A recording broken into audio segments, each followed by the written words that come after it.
बातमीत सत्यता हीच आमची ओळख।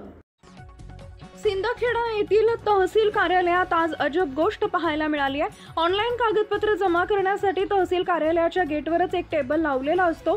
त्या ठिकाणी सर्व प्रकारचे कार्यालयीन शिक्के ठेवण्यात आलेले असतात, परंतु ते शिक्के निवडणूक शाखेत ठेवले होते व निवडणूक शाखेला कुलूप लावलं होतं। त्यामुळे तहसील कार्यालयातील महत्त्वाची शिक्के कुलूप बंद असल्याने कामकाज ठप्प झाल्याचं चित्र दिसून आले। सदर टेबल समोर नागरिकांची गर्दी दिसून आली। अजब गोष्ट अशी की त्या निवडणूक शाखेच्या कुलपाची चावी एक कर्मचारी घेऊन गेला असल्याची माहिती तेथील उपस्थित नागरिकांनी दिली। या संदर्भात संबंधित कर्मचाऱ्याशी विचारणा केली असता त्यांनी सांगितले की लवकरच कुलूप उघडून शिक्के काढण्यात येणार व कामकाज सुरू केलं जाईल।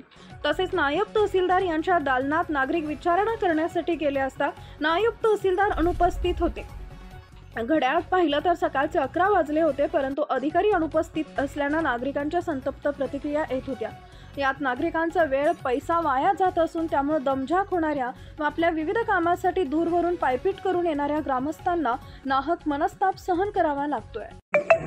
तहसील ऑफिसमध्ये आलो, सही शिक्का घ्यायला सदर इथले चाव्या कुठं घेतलेल्या आहेत, काय यांना कर्मचाऱ्यांना कोणाला माहिती। तुम्ही याविषयी कोणाला कंप्लेंट केली का? नाही, मी आलो इथं पाटील नाना आहेत पण चाव्या नाही आहेत। चाव्या नसल्यामुळे सही शिक्का होत नाही। शिक्का तिथं ठेवलेला आहे ऑफिसमध्ये। ऑफिसचे चाव्या कोणी घेऊन गेला आहे ते त्यांना नानांना पण माहिती नाही। आपल्या परिसरातील महत्त्वाच्या बातम्या पाहण्यासाठी आजच आमच्या JBTV न्यूज चॅनलला YouTube वर सबस्क्राइब करा आणि बेल आयकॉन प्रेस करा।